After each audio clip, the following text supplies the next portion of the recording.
하나님의 말씀은 요한일서 4장 10절에서 21절 말씀입니다. 사랑은 여기 있으니 우리가 하나님을 사랑한 것이 아니요 오직 하나님이 우리를 사랑하사 우리 죄를 위하여 화목제로 그 아들을 보내셨음이니라. 사랑하는 자들아, 하나님이 이같이 우리를 사랑하셨은즉 우리도 서로 사랑하는 것이 마땅하도다. 어느 때나 하나님을 본 사람이 없으되 만일 우리가 서로 사랑하면 하나님이 우리 안에 거하시고 그의 사랑이 우리 안에 온전히 이루느니라.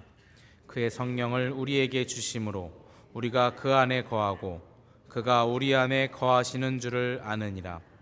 아버지가 아들을 세상의 구주로 보내신 것을 우리가 보았고 또 증거하노니 누구든지 예수를 하나님의 아들이라 시인하면 하나님이 저 안에 거하시고 저도 하나님 안에 거하느니라. 하나님이 우리를 사랑하시는 사랑을 우리가 알고 믿었노니 하나님은 사랑이시라. 사랑 안에 거하는 자는 하나님 안에 거하고 하나님도 그 안에 거하시느니라. 이로써 사랑이 우리에게 온전히 이룬 것은 우리로 심판날에 담대함을 가지게 하려 함이니 주의 어떠하심과 같이 우리도 세상에서 그러하니라. 사랑 안에 두려움이 없고 온전한 사랑이 두려움을 내어 쫓나니 두려움에는 형벌이 있음이라. 두려워하는 자는 사랑 안에서 온전히 이루지 못하였느니라. 우리가 사랑함은 그가 먼저 우리를 사랑하셨음이라. 누구든지 하나님을 사랑하노라 하고 그 형제를 미워하면 이는 거짓말하는 자니 보는 바 그 형제를 사랑치 아니하는 자가 보지 못하는 바 하나님을 사랑할 수가 없느니라. 우리가 이 계명을 주께 받았나니 하나님을 사랑하는 자는 또한 그 형제를 사랑할지니라. 아멘. 할렐루야. 서로의 평강의 복을 기원하는 마음으로 샬롬 인사 나누시기 바랍니다. 샬롬. 샬롬. 한 번 더 인사하실 때 해피 마더스 데이 인사하시기 바랍니다. 해피 마더스 데이. 해피 마더스 데이. 아가페 성가대의 은혜로운 찬양 감사합니다. 오늘이 마더스 데이, 어버이 주일이고 우리가 5월달을 가정의 달로 지킵니다. 가정이 얼마나 중요한지 미국 정계의 한 다이너스티 왕조를 이루고 있는 부시 일가, 아버지 부시 대통령이 텔레비전 인터뷰에 나와서 그런 얘기를 했어요. 자기 인생을 지탱해준 두 가지가 있다. 둘 다 F워드라는 거예요. 하나는 faith, 믿음이고 다른 하나는 family, 가정이다. 그렇게 이야기를 한 바가 있습니다. 정말 우리 인생을 지탱해주는 두 가지 기둥과 같은 것이 있다면 바로 하나님께 대한 믿음과 가정이라고 할 수가 있겠죠. 그 가정이 불화가 생기면 그것은 고통의 근원이 될 수가 있습니다. 우리 가정이 평안히 깃들면 그것은 푸른 초장, 쉴만한 물가로 변하게 되는 것이죠. 그래서 가와만사성이란 말 있지 않습니까? 집안이 화목하면 만사가 이루어진다. 요즘 신세대는 가와만사성을 이렇게 해석을 한다고 해요. 집안에서 화를 내면 만사에 성을 내게 된다. 의미 있지 않습니까? 집안에서 일이 뒤틀리고 늘 화가 나 있으면 만사가 다 안 되는 거죠. 가정이 화목해야, 가정에 평안이 깃들어야 만사 형통의 삶을 살 수가 있는 거겠죠. 과연 우리 가정의 평안이 깃드는 길이 어디에 있는가? 그 평안은 어디에서 오는가? 우리가 어느 길로 행할 때 우리 가정에 평안이 깃들게 되는가? 세 가지를 생각해 보고자 합니다. 첫째로 용납입니다. 용납. 그러면 세상에는 크게 두 가지 질서가 지배하는 세계가 있어요. 하나는 행위 질서, 공로의 질서입니다. 학교, 직장은 다 행위 질서예요. 공부 잘 아는 아이들이 우대받고 공부 못하는 아이들이 무시당하고, 직장에서 직장을 위해서 뭔가 성과를 이루어낸 사람들이 승진을 하고 손해를 끼치는 사람이 강등을 당하고, 철저한 신상필벌, 행위와 공로의 질서입니다. 그래서 우리는 세상에 살아가면서 많이 좌절을 당하고 시리에 빠지고 정죄감을 느끼면서 살아가는 거예요. 워낙 행위와 공로의 질서 속에서 우리 삶이 이루어지다 보니까. 그런데 전혀 다른 질서가 있다는 거예요. 바로 은혜의 질서가 지배하는 세계, 바로 가정과 교회죠. 여러분, 만일 가정에서도 공부 잘하고 세상적으로 출세하는 아이들을 편애하고, 그리고 세상에서 학교에서 직장에서 어려움 겪는 아이들을 무시한다고 한다면 그 가정에 어떻게 평안이 깃들 수가 있겠습니까? 오히려 더 못난 자식에게 더 마음과 관심과 기도가 가는 것이 아니겠습니까? 은혜의 질서인 가정이야말로 내 모습 이대로 있는 그대로 용납하는 그런 자리, 그런 장소가 바로 가정이죠. 어느 집안에 아들이 좀 망나니가 있었는데, 아들이 세상에서 큰 죄를 범했어요. 범죄 행위를 저지르고 집안으로 피해버린 거예요. 동네 사람들이 다 일어나서 이런 놈은 살려둘 수가 없다고 내놓으라고 아우성을 치는데, 끝까지 그 아들을 품고 있었던 것은 바로 어머니였습니다. 어머니의 사랑은 맹목적인 사랑이에요. 어머니의 용납은 비이성적인 용납입니다. 그래서 유대인 속담에 그런 말이 있다고 해요. 하나님 이 세상에 그 어디에나 계실 수가 없어서 어머니들을 세상에 두셨다. 우리 가정에 평안이 깃들려면 우리는 우리 가족들을 있는 그대로 용납해 주어야 하겠죠. 둘째로, 우리 가정이 평안히 깃들기 위해서는 존경이 있어야 합니다. 부모님을 공경하고 남편과 아내가 서로 존경하고 자식들을 존중히 여기는 존경이 있는 곳에 평안이 깃들게 됩니다. 에베소 6장 말씀인데 이런 말씀이 나옵니다. 자녀들아, 너희 부모를 주 안에서 순종하라. 이것이 옳으니라. 내 아버지와 어머니를 공경하라. 이것이 약속 있는 첫 계명이니 내가 잘되고 땅에서 장수하리라. 여러분, 순종과 공경이 나오는데, 순종은 주 안에서 순종하라, 공경은 조건과 한정이 없이 공경하라, 그렇게 나옵니다. 어떤 의미일까요, 여러분?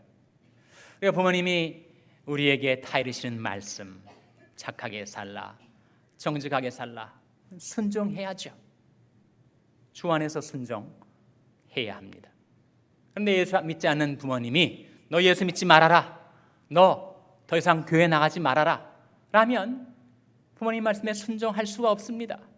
우리는 주 안에서 순종해야 하는 것이죠. 그러나 공경에는 그런 조건과 한정이 없습니다. 내 아버지와 어머니를 공경하라.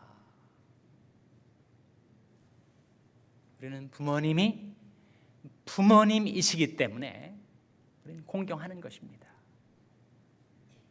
부모님이 좋으신 부모님이시든지 그렇지 않던 부모님이시든지 부모님이시기 때문에 우리는 부모님을 공경하며 사는 거죠. 아버지가 축첩을 하고 자식들 돌보지 않고 그렇게 막 사시는 아버님을 둔 아들이 성장해서 지극정성으로 그 아버지를 공경하는 거예요. 죄 있는 사람들이 당신 아버지가 당신에게 한 일을 우리가 아는데 어떻게 그렇게 아버지를 공경할 수가 있는가? 아버님이 나의 아버님이시기 때문에 공경하는 겁니다. 그 대답을 했다는 거예요. 어느 영화에 나오는 장면인데 갱단이 지나가는 차를 정지시키고 습격을 한 거예요. 갱단 우두머리가 차에 탄 사람한테 다가와가지고 Do you respect me? 나를 존경하느냐? 아무런 대답이 없어요. 그러니까 총구를 머리에다가 대고 너 나를 존경하느냐? 그랬더니 아니 목숨이 달려있으니까 존경한다고. 그가 하는 말이 총을 들이대면 존경하고 들이대지 않으면 존경하지 않지 하고 분통을 터뜨리면서 그 자리를 떠나갔다는 거예요. 여러분, 사람은 누구나 인정받기를 원하고 존경받기를 원합니다. 인지상정이에요. 사람이 나를 인정해주지 않고 나를 존중히 여겨주지 않고 있다는 마음이 들 때의 그 비참함, 절망감을 우리는 경험할 때가 있습니다. 내가 사람들에게 거부를 당하고 있다라고 하는 것만큼 우리 마음을 낙심케 하는 것이 없죠. 우리 부모님도 자식들에게 존경받기를 원하십니다. 남편도 아내에게, 아내도 남편에게 존경받기를 원합니다. 심지어 자식들도 부모님에게서 존중이 여김받기를 원합니다. 왜 그렇게 되는가? 하나님께서도 우리에게 존경받기를 원하세요. 사무엘상 2장 30절 말씀에 나를 존중히 여기는 자를 내가 존중히 여기고 나를 무시하는 자를 내가 경멸히 여기리라 그러셨습니다. 그러니까 하나님께서도 인격이시기 때문에 우리가 하나님을 존경하는가 그렇지 않은가에 따라서 우리 삶이 달라질 수밖에 없다는 거지요. 존경이라는 단어를 성경에서는 공경 또는 경외라는 단어로 씁니다. 하나님 관이 이 세상 수많은 사람들 가운데서 누구를 기뻐하시는가? 자기를 경외하는 자와 그 인자하심을 바라는 자들을 기뻐하시는도다. 하나님은 하나님을 리스펙트하며 살아가는 사람, 하나님을 공경하며 하나님을 존중히 여기며 살아가는 자들을 기뻐하시고 축복하신다 하는 거죠.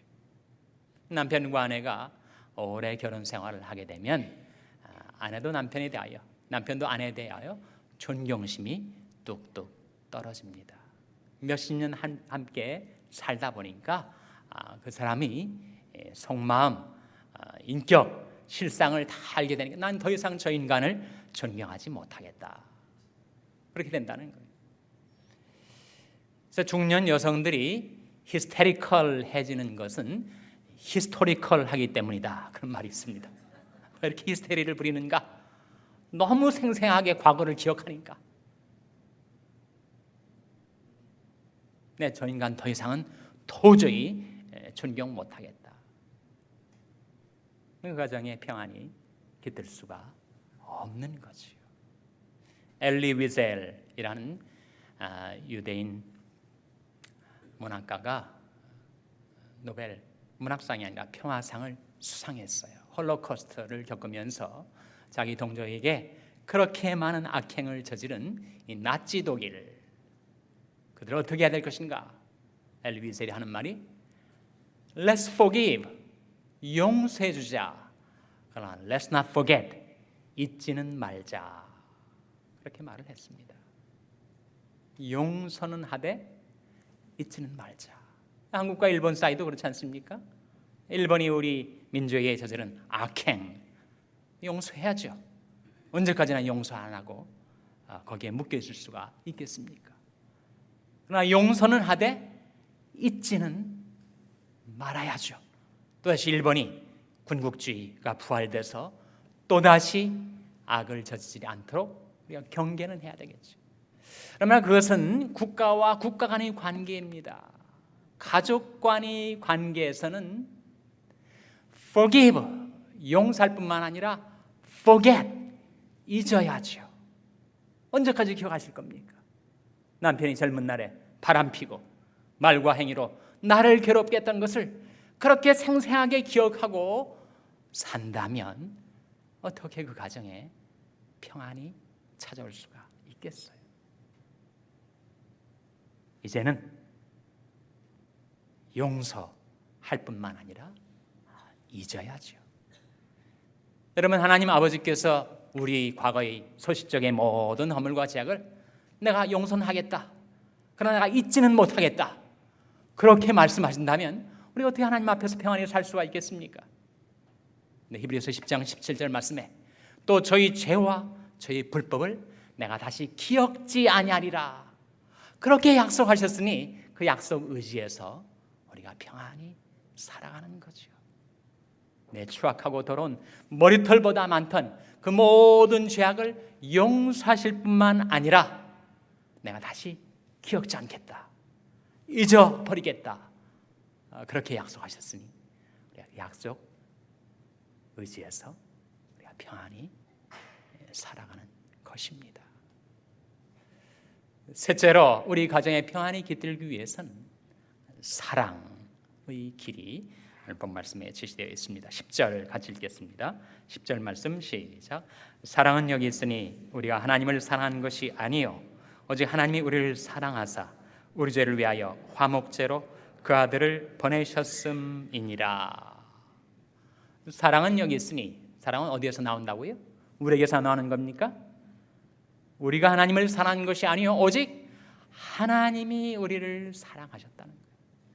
사랑의 출처, 사랑의 기원, 사랑의 시작은 하나님에게서 오는 것이란 말이죠. 우리가 사랑하며 살 수 있는 것은 그 사랑받아 살아가는 것뿐이라는 것입니다. 그 사랑이 어떤 사랑이었는가? 우리 죄를 위하여 독생자를 화목제로 내어주시기까지 한 그 사랑, 그 사랑을 깨닫고 그 사랑을 실감하고 그 사랑을 따라 우리가 사랑을 실천하며 살아가면 어떻게 되는가? 우리 삶 속에, 우리 가정 속에 하나님이 임재하시게 된다. 12절 말씀이죠. 12절 말씀 같이 읽겠습니다. 시작. 어느 때나 하나님을 본 사람이 없으되 만일 우리가 서로 사랑하면 하나님이 우리 안에 거하시고 그의 사랑이 우리 안에 온전히 이루느니라. 어느 때나 하나님을 본 사람이 없죠. 우리 육안으로 하나님, 영이신 하나님을 배울 수가 없습니다. 네, 만일 우리가 서로 사랑하면 하나님이 우리 안에 어떻게 하신다고요? 거하신다. 가족들이 서로 사랑하며 살아갈 때 하나님께서 그 가정 안에 거하신다는 말. 그 이유는 바로 하나님이 사랑이시기 때문입니다. 16절 말씀이죠. 같이 읽겠습니다. 16절 말씀 시작. 하나님이 우리를 사랑하시는 사랑을 우리가 알고 믿었노니 하나님은 사랑이시라. 사랑 안에 거하는 자는 하나님 안에 거하고 하나님도 그 안에 거하시느니라. 이 말씀 속에 하나님은 사랑이시라 발견하셨습니까? 이 유명한 말씀이 바로 이 구절에 있는 거구나. 하나님은 사랑이십니다. 하나님이 본성, 하나님의 속성, 하나님 자체가 사랑이시라는 거예요. 그 사랑을 받아서 우리가 그 사랑을 따라 사랑을 행하며 살아갈 때 하나님이 우리 안에 거하시고 그의 사랑이 우리 안에 온전히 이루어지게 된다는 거죠. 이 아가페의 사랑, 성경이 말하는 이 사랑의 특성이 무엇인가? 사랑은 눈물의 씨앗이 아닙니다. 사랑은 감정이 아니에요. 사랑은 감상적인 것, 센티멘탈한 것이 아닙니다. 사랑은 무엇인가? 성경 가운데 사랑장이라고 알려진 한 챕터가 있죠. 고린도전서 몇 장입니까? 13장. 그 4절에서 7절에 사랑의 15가지 특성이 나와요. 사랑은 오래 참고, 사랑은 온유하며, 투기하는 자가 되지 아니하며, 사랑은 자랑하지 아니하며, 교만하지 아니하며, 무례행치 아니하며, 자기 유익을 굳이 아니하며, 성내지 아니하며, 악한 것을 생각지 아니하며, 불의를 기뻐하지 아니하며, 진리와 함께 기뻐하고, 모든 것을 참으며, 모든 것을 믿으며, 모든 것을 바라며, 모든 것을 견디느니라. 15가지. 제가 어느 결혼식 주례를 서면서 사랑은 이런 것이다라고 고린도전서 13장 말씀을 낭송했더니 하객 중에 한 사람이 끝나고 저한테 와서 하는 말이 정말 목사님이 15가지 다 암송하나 못하나 그거 카운트하느라고 그 말씀을 주목하지 못했다고. 여러분도 그렇게 그 말씀을 들으셨습니까? 매일 아침 새벽기도 나와서 그 사랑의 15가지 특성을 하나씩 묵상해 보는 것. 새벽기도 못 나오시면 집에서라도 출근하시기 전에 사랑이 무엇인가 그 말씀을 묵상하면서 내가 이렇게 살아야지, 내가 살아있는 동안 사랑하며 살아야지, 그럴 가치가 있는 말씀이 아니겠습니까? 여러분, 우리 가정의 평안이 깃들려면 그 평안이 원천이 무엇인가를 우리가 주목해야 합니다. 요한복음 14장 27절 말씀에 평안을 너에게 끼치노니 곧 나의 평안을 너에게 주노라. 내가 너에게 주는 것은 세상이 주는 것 같지 아니하니라. 너는 마음에 근심도 말고 두려워하지도 말라. 사랑의 원천이 어디예요?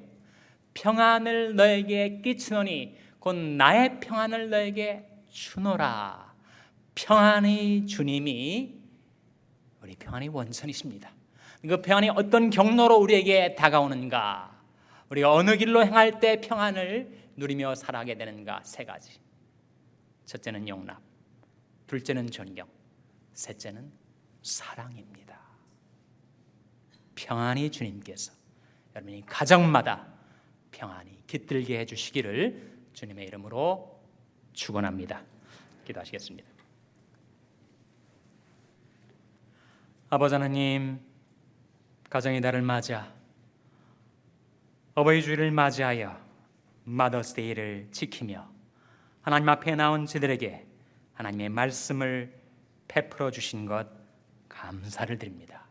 그 말씀 따라 살아갈 때 평안의 주님, 저희 가정마다에 오셔서 주님의 평안을 저희 가정에 깃들게 하여 주시옵소서. 예수님의 이름으로 기도하옵나이다. 아멘.